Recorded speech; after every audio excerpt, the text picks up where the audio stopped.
Gary and David for inviting us.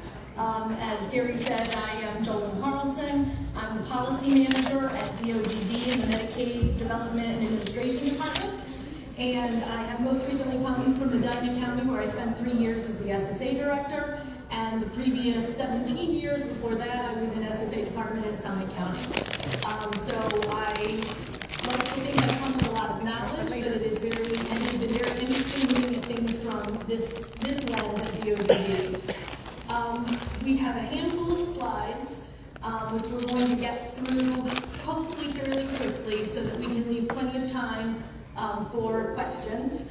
And so we're going to talk about self-direction and the DODD waivers, and we're going to talk about 3 specific services in the self-waiver. So when we talk about self-direction, we use the words participant direction, self-direction kind of simultaneously. So you'll hear us use the word self-direction or participant direction. We are indeed meaning the same thing. In Ohio, we have had self-direction for quite some time now.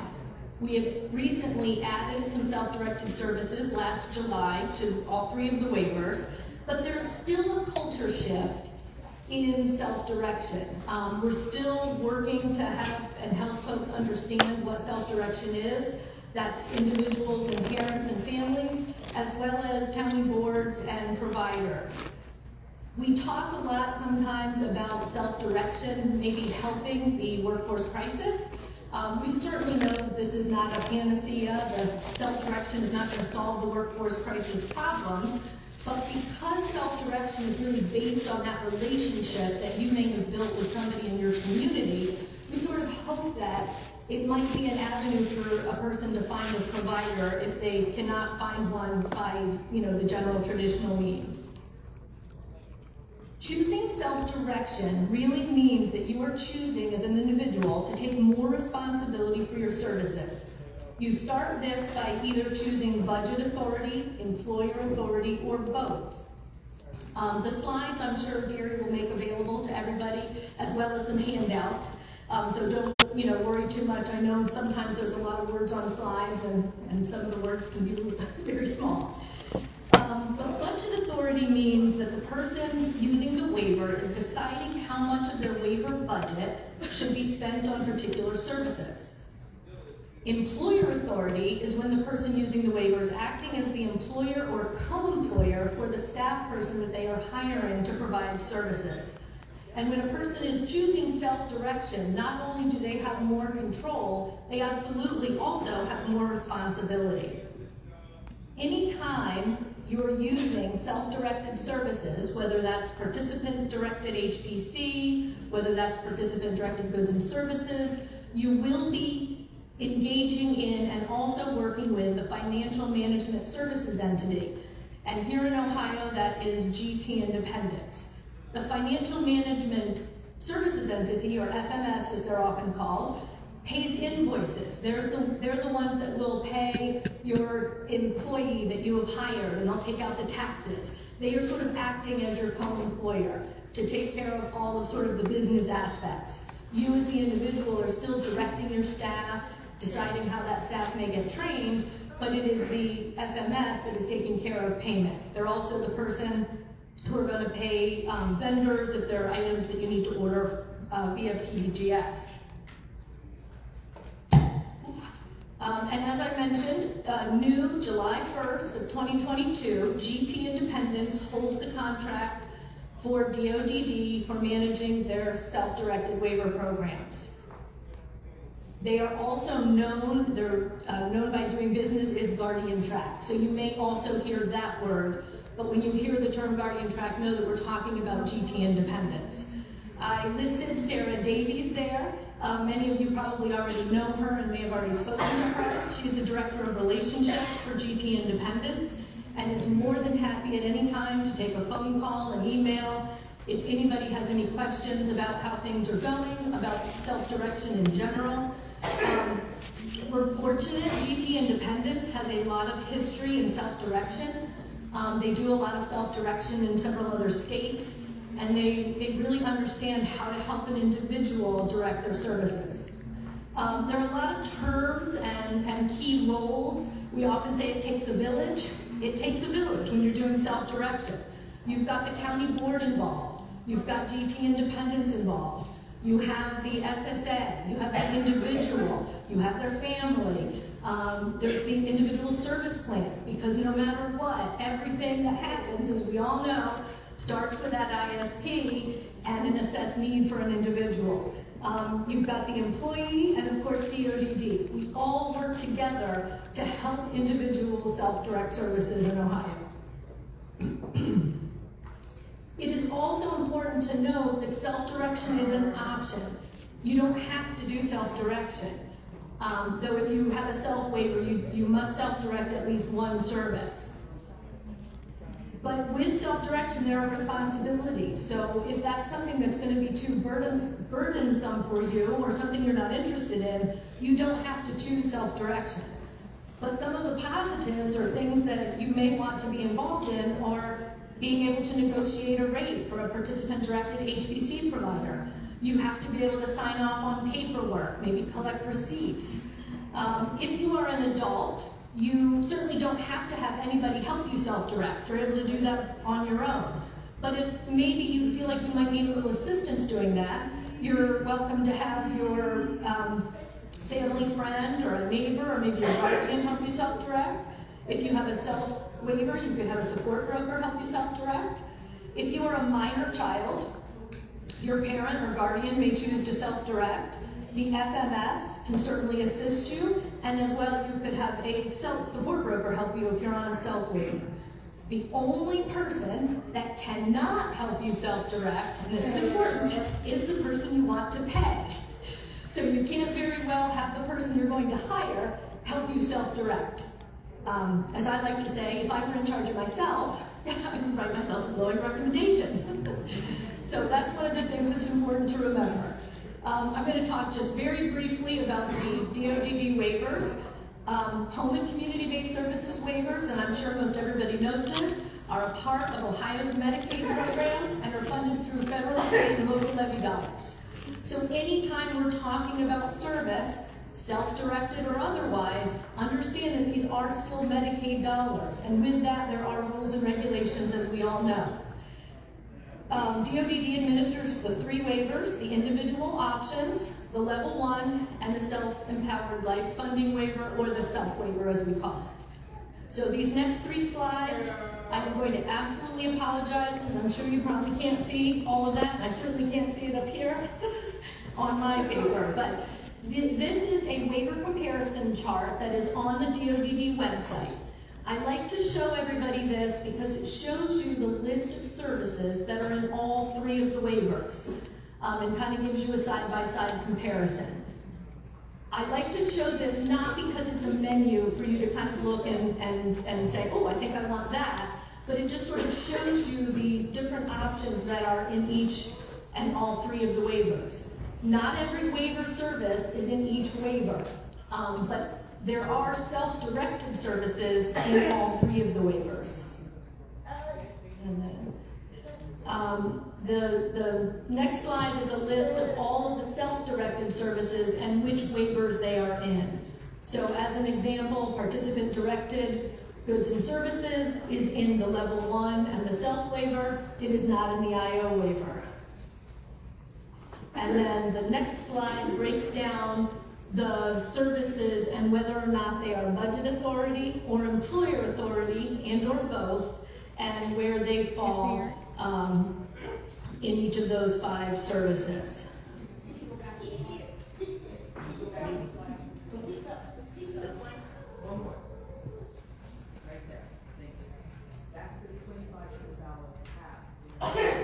Yes, and I will talk about that in a little bit. For sure, thank you. And like I said, I'm sure Gary is going to send out these slides, and then certainly there's information for contacting myself or Nyoka if anybody has questions beyond today. So I want to talk a little bit about provider certification, because we can't really talk about self-direction if we don't sort of address provider certification. There's 2 components. When you are self-directing and hiring somebody to provide participant-directed homemaker personal care, Even though that person is going to be employed by the person receiving services via GT Independence, you have to be certified by DODD as an independent provider first. So that's sort of an important piece to the puzzle. So if you meet somebody, you want to hire them to provide service, they have to go through the DODD certification process first. I have a link here to a place at our website which walks you through the process to become an independent provider, step by step by step. And there are also other resources on the website for if you have questions when you're walking through that process. Also, many county boards also have provider support departments now that can also help an individual walk through that provider certification process. And then the second place where we will either hire somebody or get somebody reimbursed is in self-directed transportation. And it's important to know there that if you're going to provide self-directed transportation for somebody, you do not need to get DODD certification as an independent provider. There are other things that will need to happen, but you don't need the DODD provider certification. All right, so we're going to jump into talking about 3 distinct services under the self-waiver. The first service we're going to talk about is participant-directed homemaker personal care. This is really just like regular homemaker personal care, except that it is participant-directed. It will cover a provider coming in and helping you with personal care tasks, whether that's helping you bathe, maybe getting your hair washed, getting up in the morning, getting you ready to go to work.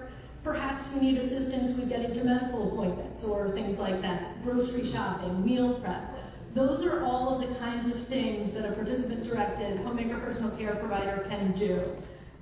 If you have found somebody, maybe a neighbor or a friend you met at church or a family acquaintance, that might be somebody that you would like to hire to do those things for you. Again, all of that starts with an assessed need. You're going to want to work with your service coordinator and let them know, hey, I found this person. I think they would be great to help me get ready for work in the mornings. You can then make sure that they have gone through the process of becoming a DODD independent provider, and then the service coordinator is going to send a referral to GT Independence. Because just like any other employer-employee relationship, that individual has to sign up with GT so that they can assure that the right amount of taxes are going to get taken out and that they can get on the payroll schedule. Because they're going to be a W-2 employee of the individual and then by default GT Independence. Once then the provider is enrolled with GT Independence, they're going to help talk to you about whether you want to be the common law or co-employer for that person. And then they're going to help talk to you about how you want to negotiate the rate to pay that person. This is a situation where you have the opportunity within certain Medicaid parameters, because there's a maximum you're allowed to pay as well as a minimum, what you want to pay the staff person that you're hiring.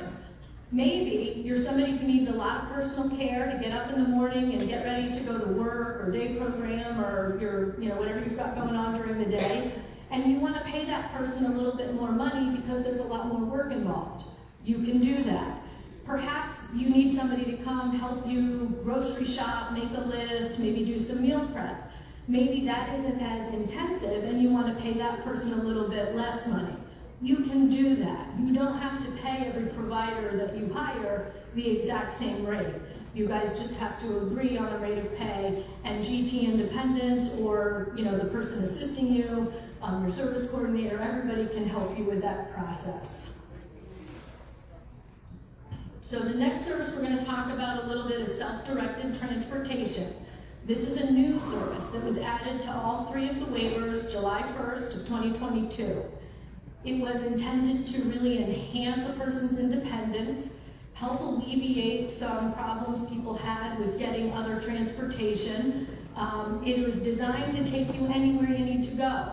So maybe this is transportation to work. Maybe you work weekends and you have trouble finding non-medical transportation. So self-directed transportation is designed to either be planned on demand and can take you to medical appointments, social activities, grocery shopping, anything that you may need. And within self-directed transportation, there's really two ways to do it.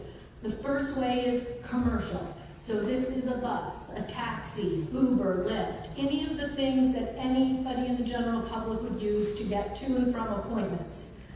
GT independence, once all of this information is in your ISP, because you've talked with your service coordinator, will help you by either purchasing prepaid vouchers or bus tickets, and they are working also with some individuals with self-directed transaction cards.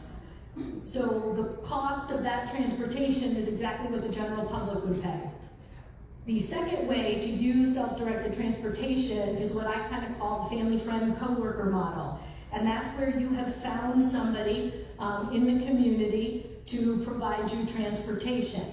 And then that person is going to then get enrolled with GT Independence. They're going to do a background check and a driver's abstract, which they will get reimbursed for from GT. And we're going to get that information into the person's ISP, and then there's a decision to be made as whether or not you want to do per trip transportation, or whether you want to have that person reimbursed per mile. If you're choosing per mile transportation, that will be at the Medicaid set rate, and I never get this right, but it's 60 cents a mile for a non-modified vehicle and $1.04, I'm sorry, for a modified vehicle. So if you're choosing per mile, the rate is already set. However, if you're choosing the per trip rate, you have the opportunity to negotiate that rate with the person who's going to be transporting you. So maybe you and that person agree to $5 a trip. Maybe you agree to $6 a trip. It just really depends. The maximum amount you are permitted to pay a person is $12 a trip. So a couple examples of how this might work. Say you have a job and maybe you work some different hours and you're having trouble getting a bus or finding other maybe non-medical transportation. But as you're at your job a little bit, you find a friend and oh my gosh, Nyoka, you and I live in the same neighborhood. We work the same shifts every day. Is there any way you could bring me to work? I have a waiver that might be able to reimburse you for your ability to do that. So that's that opportunity. It's that connection. This was designed for that independent traveler, and it's designed for how that relationship might naturally happen. This is not about picking a person's name off a list. This is really about individual relationships. Another option is you like to go to church on Sunday mornings, but maybe there's no staff to take you, or maybe you live in a congregate setting and everybody's going 100 different directions and there's not somebody available to take you. Well, sure enough, you meet somebody at your church who lives across the street or in the next block, and maybe that's somebody that you can approach to get you to that activity. So again, it is just an opportunity for individuals who are making connections out there in the world to kind of work with folks to help them fill a gap in a provider or service need. So the last service we're going to talk about in self-direction, and probably everybody's most exciting and favorite, I was trying to think of like an interpretive dance I could do to sort of describe participant goods and services, but Nyoka said I couldn't do that. So, in any case, participant-directed goods and services are services, equipment, and supplies that are not otherwise provided through the waiver or through Medicaid state plan service that address an identified need and subsequent outcome in the service plan. So we have to always remember that even though words like medical necessity have been removed from the rule, any waiver or Medicaid service that you are using, and especially PDGS, is based in an assessed need, and that has to be in the ISP. Things that participant-directed goods and service can do for you, they can improve your cognitive, social, and behavioral functioning. They can promote community inclusion, help you develop or maintain personal, social, or physical skills, as well as helping to increase your independence and potentially decrease your need for other Medicaid services. Participant-directed goods and services are only in the self and level 1 waivers. And payment for any PDGS item happens through the FMS, which is GT Independence. In the self-waiver, there is no cap for PDGS services. One of the reasons for this is because home modifications and equipment are not a service under the self-waiver. Therefore, if you needed a home mod or equipment item, that's going to come out of PDGS, which is why there is not a cap for that. And when using PDGS services, the provider does not need to be a DoDD Medicaid certified provider.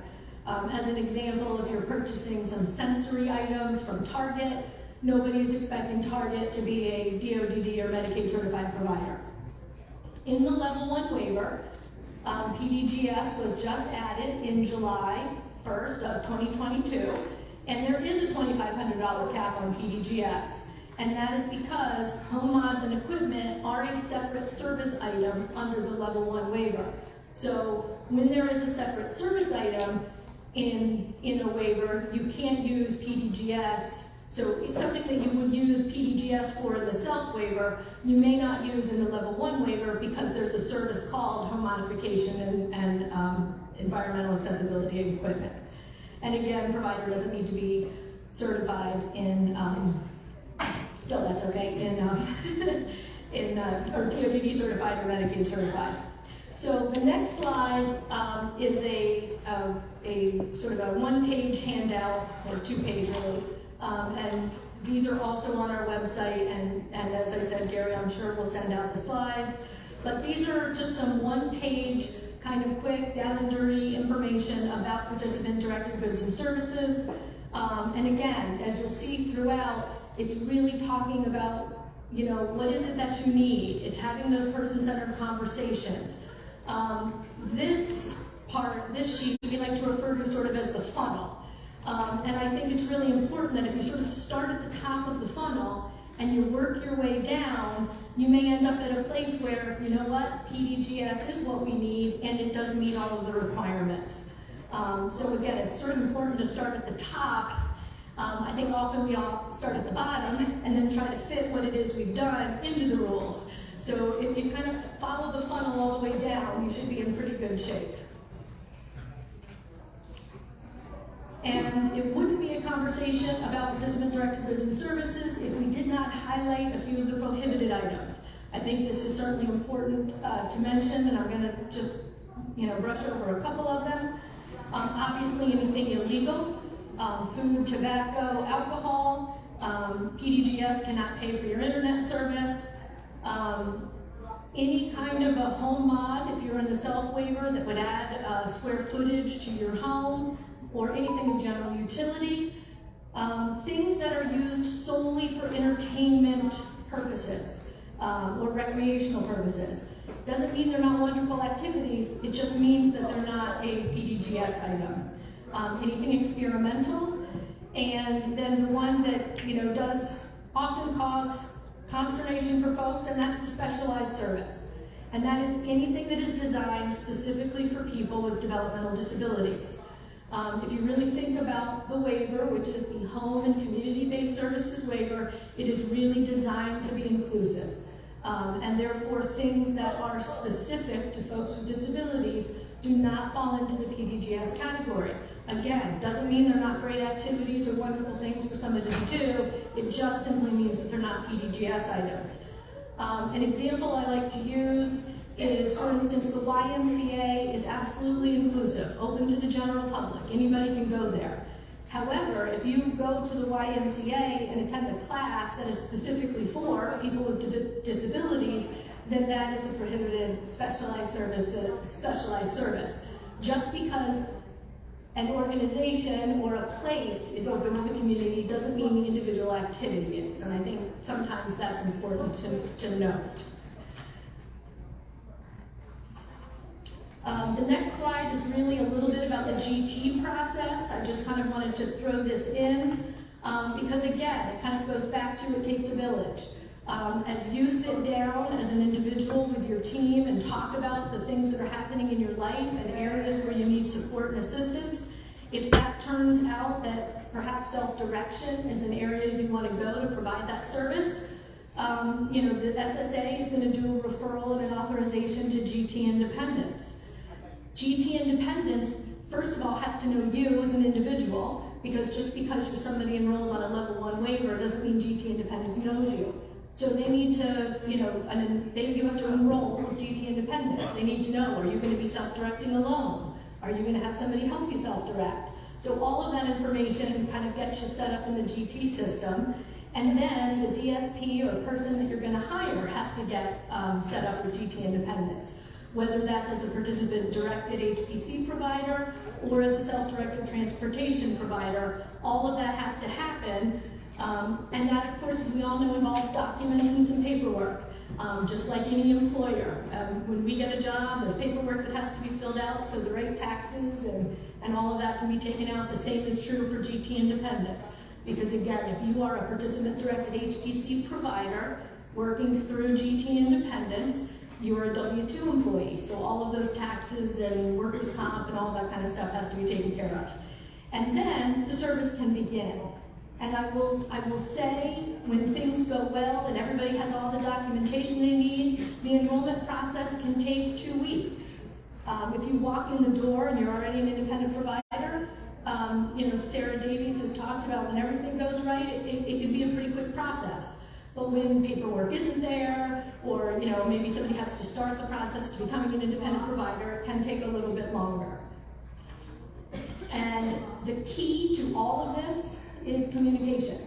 Managing state-funded waiver services, like self-directing your services, requires following the rules. You're going to have to keep track of things. You're going to be signing off on timesheets, maybe keeping receipts.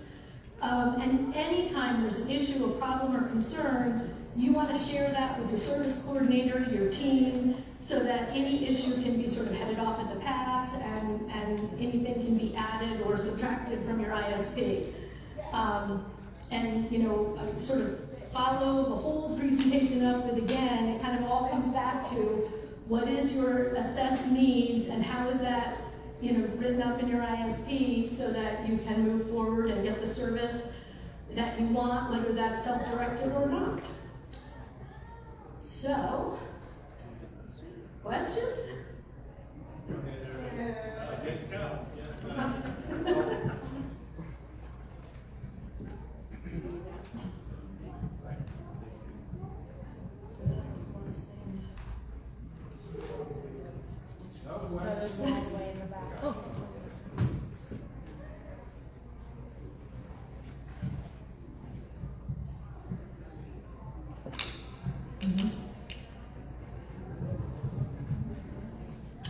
Good afternoon again, and thank you for coming. So I have to circle back around to my questions that I asked earlier today, and one of them was regarding the GT funding services. I had nothing but issues, sadly to say, with my clients receiving the GT services. One was for lack of, understanding, knowledge, just not understanding, but they are ridiculous with the payments and getting them out to the providers.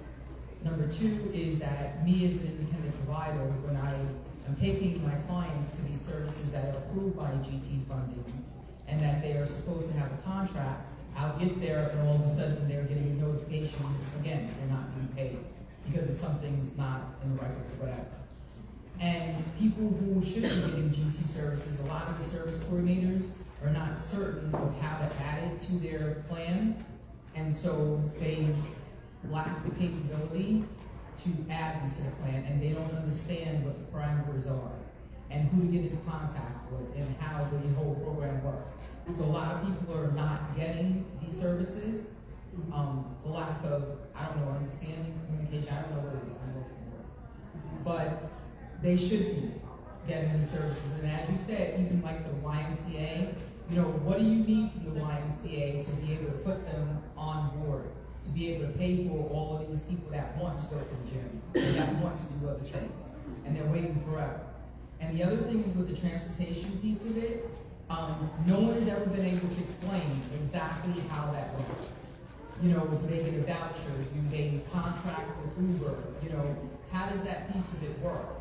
so that people can get the services without all the rhetoric that they, that we fought so hard for them to be able to get. Sure. And how do we as an independent provider help and alleviate some of the stresses, because I know the SSAs are overwhelmed. So I don't mind helping out and advocating if I know how to do it. Sure. So I can say that we did a ton of training. However, we still hear that many counties do not have the information that they need. So I was just about to say.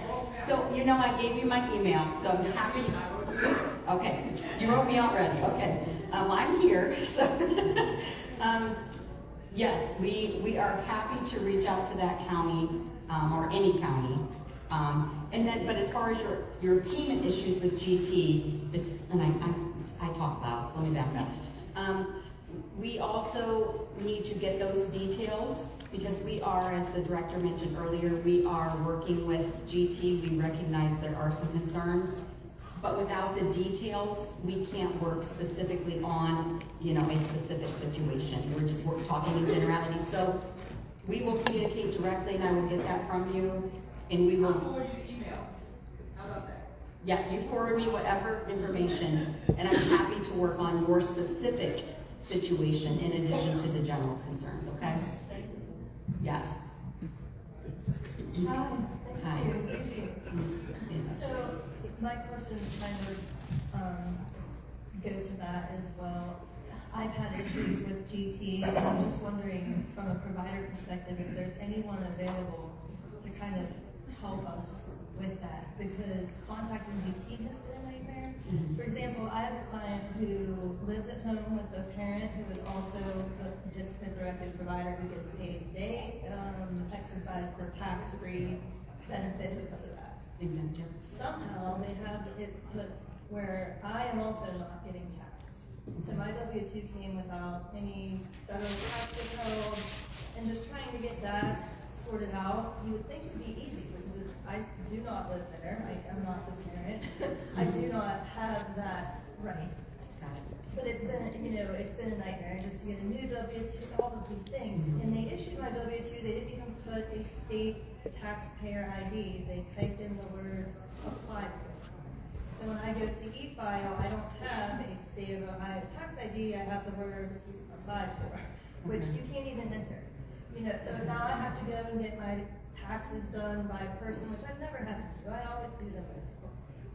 It's just a nightmare, and I don't know who to go to. Okay, that would be us. So both Jolene and my email are at the end of this slideshow, and this is going out to them, right, Gary? Dave, yeah. Dave? You think If it requires No, that was behind you.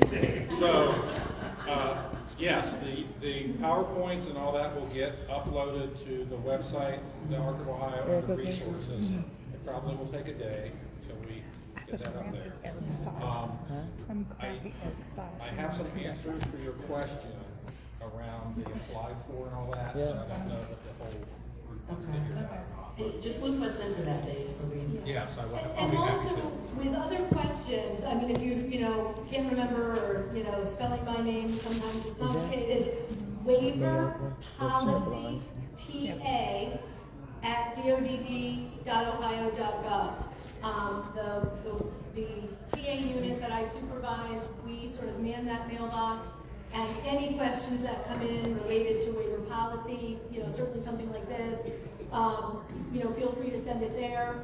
The TA, I have 2 TA staff that are sort of divided up by county, plus an additional person who, does some other stuff more technically with the CPT and things like that. But we are, constantly checking that, many, many times a day. And that's a great great place for you if you have other questions. that come up. Yeah. I think GT concerns will be more Jolene and I, because we're working directly with Alan to work on those. The follow-up I had to that is just the self-waiver seems to be a waiver that's kind of designed to connect people with independent providers, but yet the way the programs run, to me, as an independent provider, is very much a deterrent for us wanting to accept these individuals. I know in my county that's a problem that a lot of the people on the self-waiver have found, is they would like an independent provider, but matching them with someone is a nightmare because quite frankly, we don't want to deal with this. We don't deal with this W-2 stuff in our general business model. And not only that, I've been doing this 12 years. I have the competency rate modifications, and I make far less to serve a self-client than I do any of my other clients. And yeah, just wondering if there's anything in place that is going to alleviate that for people, because it looks like as you're going in the direction with the transportation and things, that's all going to be very much so, these same issues for everyone who comes on board under that waiver. Well, self-directed transportation is aimed at all three waivers, so it's not just the self, and that's a very specific service for a very specific purpose. I don't think we're not intentionally creating anything. I mean, we want independent providers serving self-waivers, so we're definitely not. Is there a reason we can't get paid? I mean, can you explain a little bit more why we make so much less under a self-waiver versus what I make serving the other two waivers? They don't make less. Right, because it can be negotiated, is that what you mean? Well, so I've been told the most I can get, I believe, is $19.80 under a self-waiver. Because of taxes. Right, but I can't, that also can't be affected in any way by my rate is, I get the state rate for independence, but then I also receive an additional $1.56 an hour for competency rate, and none of that can be factored in actually for a self. Whether they want to pay me more or not to keep me on board, they are not permitted to do that. Is that right? Yeah, it's because in the self waiver, the only HPC service is participant-directed HPC service, which is designed for the individual to be the co-employer or common law employer, which then, you're not a... Right. I see that. Yeah. But I mean, they don't have that choice, I guess. When it says they can choose what to pay, they cannot choose to give me, for example, the competency rate that I make for other clients. So we've said that for a long time, is even though it was rolled out in a way that said you can negotiate that rate, the reality is, and there's a difference between independents and agency providers of the service, no agency provider is going to really let you negotiate that rate, right? So I think there's just some things that we need to tweak, and as Deloitte, who has the contract to look at all those services, hopefully we can just look at all those things. That's helpful. Yeah, Thank you. I have a quick question. I need the mic. Okay. I think you can hear me. No, you got the mic there. Gotta have a mic. Don't be shy. So an example that we're wondering if this could play out. You have a young lady who has an independent provider. They want to go to a socialization group on a weeknight. The independent provider can drive her. Could her boyfriend get picked up and pay her independent provider through participant-directed transportation? $12 and $12, and that provider gets $24. Or even if the independent provider is billing HPC to transport, could they stop on the route and ratio I transportation think for you two might get into clients? ratios on that too. Self-directed transportation doesn't have ratios. But the HPC would only be for one person. Right. But the person getting self-directed transportation doesn't require staff. So they're picking up the boyfriend on the route, and the boyfriend doesn't receive waiver services? Both of them have waivers. Both have waivers. So can she bill self-directed transportation for both People. at the same time and get 24th and Well, she was asking about HBCs. or Or, This is what I meant. That's Oh, the- okay. That's not the Very 212s. good. Oh, thank you for. Yeah, I think so. yeah, that individual, like the person driving would have to be signed up twice at GT Independence because they're gonna be working with Kathy and they're gonna be Yeah. working with Bill or whatever. So yes.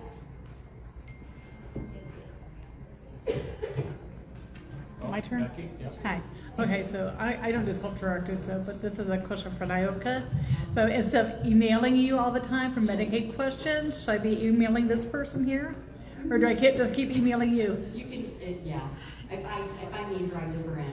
So Okay. you're fine. Okay, and the other question, because I know you did the webinar in February of 2020 on transportation, okay?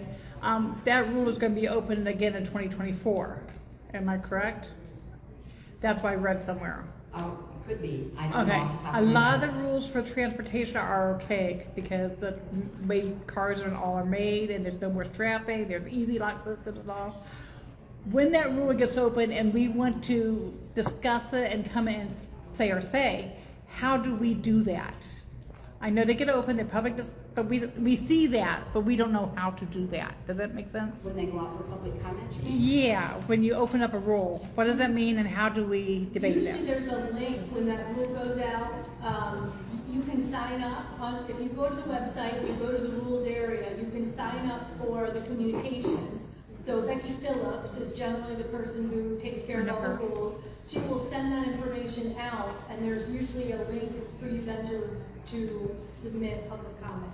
Okay. Can I add something just to that? Oh, yeah. It made me think about talking about Becky Phillips, because there's been some kind of personal attacks on her sometimes on social media. She does not write the rules, just so we're clear about that. She is the person that takes that, puts it down, and then says, okay, it's open for public comment, because she's had some pretty rough things on social media. And there's not a nicer person than Becky Phillips. Yeah. So she's just sending the information out. Yes. Yeah, it's true. Hi, I'm Amy Mordon, and I think I met both of you on a call recently, Yes. so it's nice to meet you in Yes, person. you do. And I guess some of the concerns that I'm hearing from parents are, a lot of it has to do with self-direction, and hey, my child is not capable of self-direction. So I guess what recourse, when parents are given the need assessment and are not really allowed to choose waivers and a waiver is assigned to them, how do we ensure that this is something that isn't happening to families? Because I daily am getting calls, I can't do this. I don't, my child cannot self-direct. So in order to have a self-waiver, they have to be able to self-direct. Or Right, but they are not allowed to be given or are given the options of this is something. They are assigned that waiver by the SSA. or have someone who is willing to and able to self-direct for them. And they don't want to do that. And there are no support programs in this state that any of us can seem to find. Yeah, so again, I think that there needs to be some conversation about that because that is a requirement. So if they are not interested in or able to self-direct, then they should be reaching out and requesting a different waiver. Okay. And that's just something they can do with their SSA? They can begin with their SSA, and if they have any trouble, they can reach out to the department. Okay, thanks. You're welcome. Got one over there? Hi, I just wanted to know, do you guys have like a forum or something that you guys can come out and talk to the parents?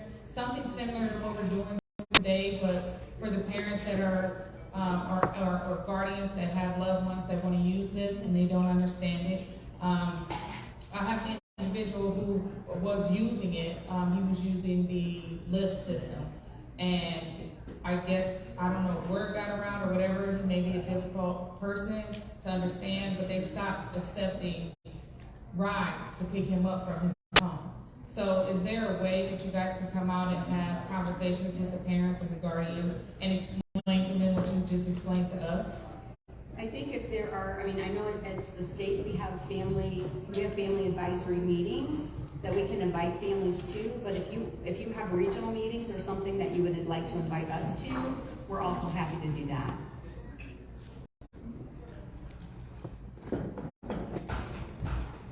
I'm just looking for some clarification on the per trip situation. I was like, wait a minute. Yes. So, for example, like you had said, if someone has somebody that's willing to take them to church and it's per trip, is that to church and back? Is church one way, 12, and back another 12? Or if they're going to a mall and then they go to McDonald's a mile away, is the mall and the mall to McDonald's a $12 trip? Just some clarification on what that actually looks like, because many times when people are getting transported, it's not just from A to B, it's Per from A mile. to B to C to D to E. This should be per mile. First, I do want to say, it doesn't have to be 12. You know, that's the Right. maximum you can pay, so I'd just like to throw that in. I mean, Yeah. everybody doesn't need to choose $12, but Is the person that's driving staying with them? Because I think it's intended to be, generally speaking, so the assumption is that I'm someone who's going already, and so it would be a round trip. But if for some reason I'm dropping the person off, it is a round trip. So it's $12 per round trip. Okay. Does that help? So if I'm at church, if I'm someone going to church with them, I'm staying with them and I'm coming back. So, but it's not, we've definitely had people who have said, well, it's $12 to the church and it's $12 to the McDonald's and it's $12, right? Each leg of the trip is $12 and that is not the intent. So what might it look like if I need a ride to Those church, aren't but I per have a trip ride home? items though. So it's Those not aren't a per round trip trip, they items. just need a one-way trip. Is it still and that's $12? that's where that negotiation comes in. Because I mean, if Yeah, that's true. yeah, I mean, so I may not pay you a full $12 if you're just taking me one way, or you Yeah. know, or if it's only a mile, maybe $12 isn't the right amount. Again, I just serve a very rural place, so almost everyone, everywhere we go is 20 miles away. Sure. And it's usually because of that, we're not just going one place. We're gonna try and get all the places in for the day. It's not just the mall, it's, you know, the mall, and I'm gonna pay my bills at Cricket, and then I'm gonna go to, you know, we do a million things, and I'm just trying to imagine what that looks like for someone who's contracting to only drive them from point A to B to C to D or whatever. It may be the per mile. Then It per may be the mile. Yeah, Huh? yeah. I mean, unless the person only wants to bid per trip. I don't. But we can certainly give some guidance on it per trip.